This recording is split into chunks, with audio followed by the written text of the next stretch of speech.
प्यारे बच्चों, सुप्रभात। आज हम रुचिरा पुस्तक का अध्ययन आरंभ करते हैं।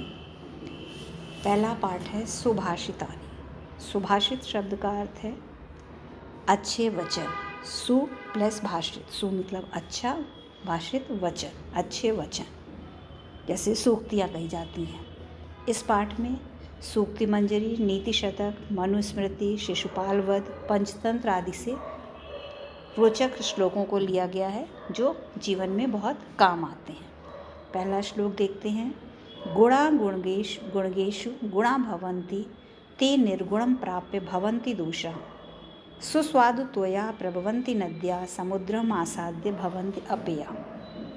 अब पहले हम इसका अन्वय करते हैं। अन्वय का मतलब है कि इसको ऑर्डर में करना, जैसे सेंटेंस करते हैं ना, अरेंज इन ऑर्डर, तो हम ऐसे सीधा सीधा पढ़ते हैं जैसे सीधे हिंदी समझ में आएगी। गुणा गुणगेषु गुणा भवन्ति, गुण गुणवानों में गुण होते हैं। ते निर्गुणम प्राप्य दोषा भवन्ति, वे निर्गुण को प्राप्त करके दोष हो जाते हैं। नद्या सुस्वादुतोयः प्रभवन्ति, नदियाँ सुस्वाद स्वादिष्ट, तोया मतलब जल, प्रभवन्ति निकलती है, तो नदियों से स्वादिष्ट जल होता है या नदियों में स्वादिष्ट जल होता है, प्रवाहित करती हैं। समुद्रम आसाद्य अपेया भवन्ति, और समुद्र में आकर वह अपेय हो जाती हैं, अर्थात पीने योग्य नहीं रहती। कहने का मतलब है कि गुण जो है वो गुणवान व्यक्तियों में अगर हैं तो वो गुण ही रहते हैं, और अगर वो गुण निर्गुण व्यक्ति के पास चलेगा, जिसके पास कोई गुण नहीं है, तो वो दोष हो जाते हैं। और उसको बताया जैसे नदियों का जल स्वादिष्ट होता है, लेकिन जब वो समुद्र में पहुंचती हैं तो वो पानी पीने योग्य नहीं होता। जैसे कहते हैं समुद्र का जल मीठा नहीं होता, वो खारा होता है, और नदियों का जल मीठा होता है। एक बार फिर से देखते हैं। गुण गुणवानों में गुण होते हैं, वे निर्गुण को प्राप्त करके दोष हो जाते हैं। नदियाँ स्वादिष्ट जल देती हैं और समुद्र में आकर पीने योग्य नहीं रहती। साहित्य संगीत कला विहीना साक्षात पशु पुच्छ विषाणहीना तृणम न खाद्यान अपि जीवमाना तद भागदेयम परम पशुना।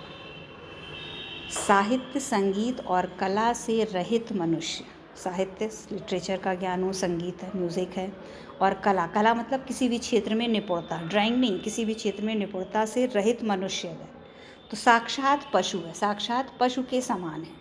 पुच्छ विषाणहीना, पुच्छ मतलब पूंछ और विषाण सींग, पूंछ और सींग। मनुष्य और पशु में क्या अंतर है?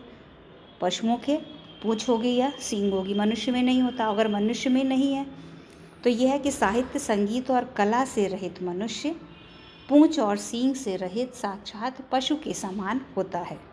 तृणम ना खाद्यानि अपि जीवमाना, तिनके को ना खाता, तिनका मतलब घास, जैसे पशु जो हैं वो घास खाते हैं, तिनका खाते हैं, और मनुष्य वो नहीं खा के स्वादिष्ट भोजन खाता है, तब भी वो जीवित रहता है, मतलब वो पशुओं के समान सारा आचरण करता है।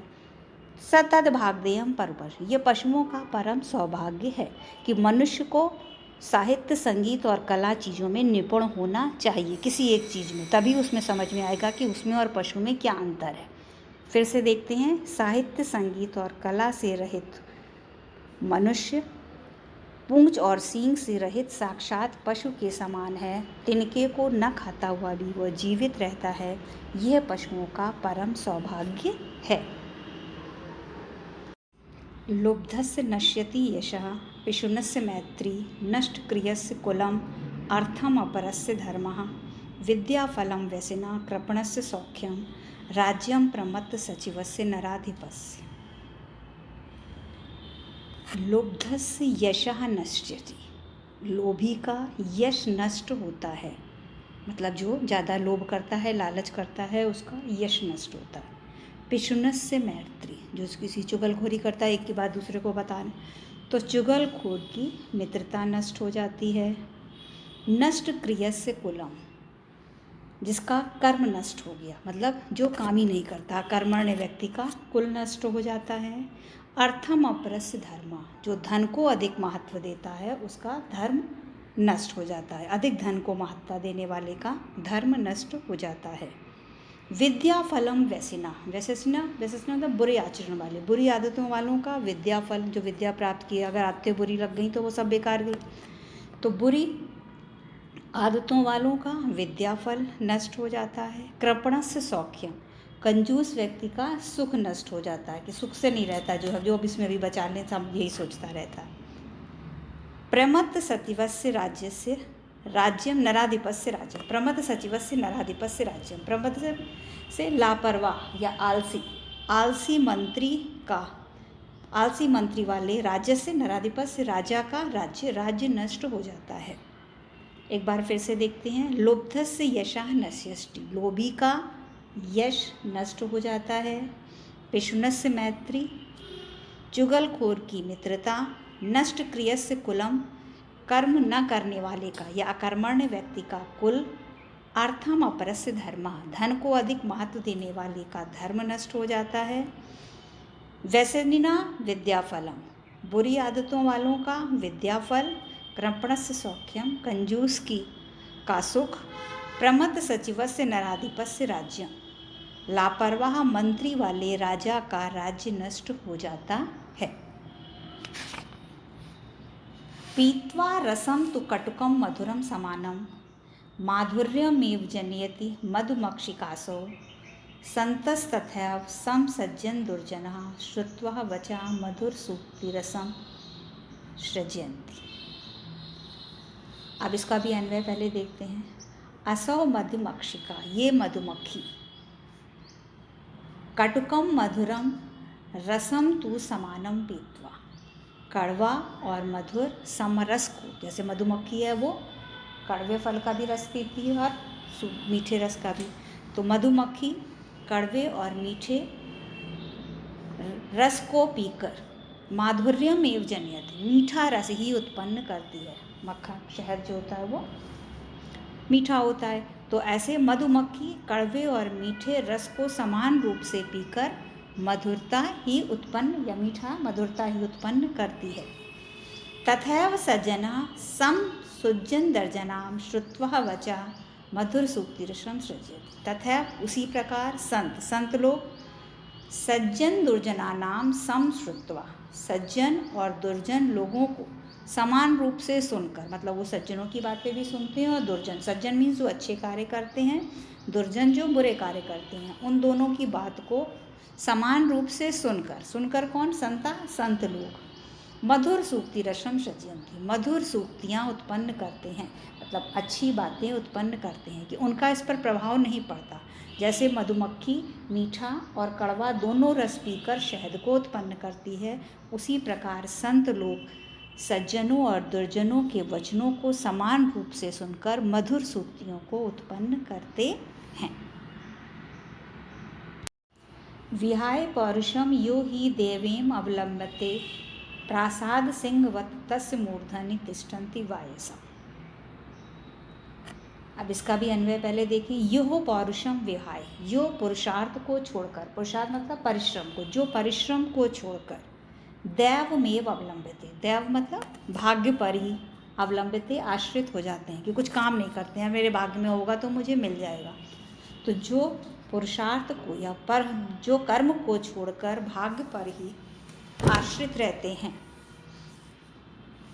तस्य मूर्धनि, उसके मुख पर, सिर पर, प्रासाद सिंहवत, प्रासाद मीन्स महल, महल के आगे जैसे शेर बने हुए रहते हैं, गेट पे बने हुए, तो महल के सिंह के समान उसके सिर पर वायसा कौवे ही बैठते हैं, जैसे दिखाने के लिए बस खाली वो शेर हैं, तो उनके ऊपर आके कौवे बैठ रहे हैं। तो जो मनुष्य, इसमें इस श्लोक में क्या संदेश दिया गया है कि मनुष्य को अपना कर्म भी करना चाहिए, तभी भाग्य साथ देगा। तो जो पुरुषार्थ को या कर्म को छोड़कर भाग्य का ही सहारा लेते हैं, उनके सिर पर महल के शेर के समान कौवे ही बैठते हैं। पुष्प पत्र फल छाया मूल वलकल जरारूही, धन्या महिरुहा येषा विमुखा यान्ति न अर्थिना। इसमें पेड़ों की महत्ता बताइए कि पेड़ अपना सब कुछ देकर कितना ही हमारा उपकार करते हैं। पुष्प, फूल, पत्र, पत्ते, फल, छाया, मूल, जड़, वलकल, वस्त्र, इसके पत्ते और दारू भी, लकड़ी, सब चीज़ें देकर छाल वलकल छाल और दारूबी लकड़ी। धन्या महिरुआ, महिरुआ ये महिरुआ मतलब वृक्ष को, मही को वृक्षरुआ कहते हैं, वृक्ष को धन्या। तो महिरुआ धन्या, वो पेड़ धन्य हैं जो फूल, फल, छाया, जड़, छाल और लकड़ी देते हैं। ये शाम विमुखा अर्थिना न यान्ति, जिनसे मांगने वाले या याचक जिनके पास से खाली हाथ वापस नहीं जाते हैं। मतलब जब जो भी पेड़ के पास जाता है वो उसे कुछ ना कुछ देता है, कुछ नहीं हुआ आप बैठे तो छाया भी आपको मिल रही है। तो ऐसे पेड़ धन्य हैं जो फूल, फल, छाया, जड़, छाल और लकड़ी आदि के द्वारा सभी को संतुष्ट करते हैं, कि जिनसे मांगने वाले वहाँ से निराश नहीं जाते हैं। चिंतनीया ही विपदाम आदा देव प्रतिक्रिया, न कूप खन्नम युक्तम प्रदीप्ते वहिना ग्रहे। अब विपदाम आदाव एव, आदा एव आते ही, प्रतिक्रिया ही चिंतनीया, विपदा को आते ही की शुरुआत में विपदा के शुरुआत में ही प्रतिक्रिया एवं चिंतनीय, उसका उपाय सोच लेना चाहिए। जैसे कोई चीज़ परेशानी, हम ये काम करने जा रहे हैं, अगर इसमें परेशानी आई तो हम क्या करेंगे, हम ये सोचते हैं। तो विपदा को के आरंभ में ही उसका उपाय सोच लेना चाहिए। विपदा मादा, विपदा की शुरुआत में ही प्रतिक्रिया ही उसके उपाय को सोच लेना चाहिए। अब इसका उदाहरण कैसा किया, वहिना ग्रहे प्रदीप्ते, ग्रहे वहिना प्रदीप्ते, घर में आग लग जाने पर, न कूप खननम प्रयुक्ते, घर में आग लग जाने पर कुआं खोदना उपयुक्त नहीं होता। मतलब जब आग लग गई है तब हम कुआं खोदेंगे, फिर हम पानी निकालेंगे, तब आग शांत करेंगे। तो ये उदाहरण दिया कि विपदा के शुरुआत में ही उसका उपाय सोच लेना चाहिए। घर में आग लग जाने पर कुआं खोदना उपयुक्त नहीं होता है।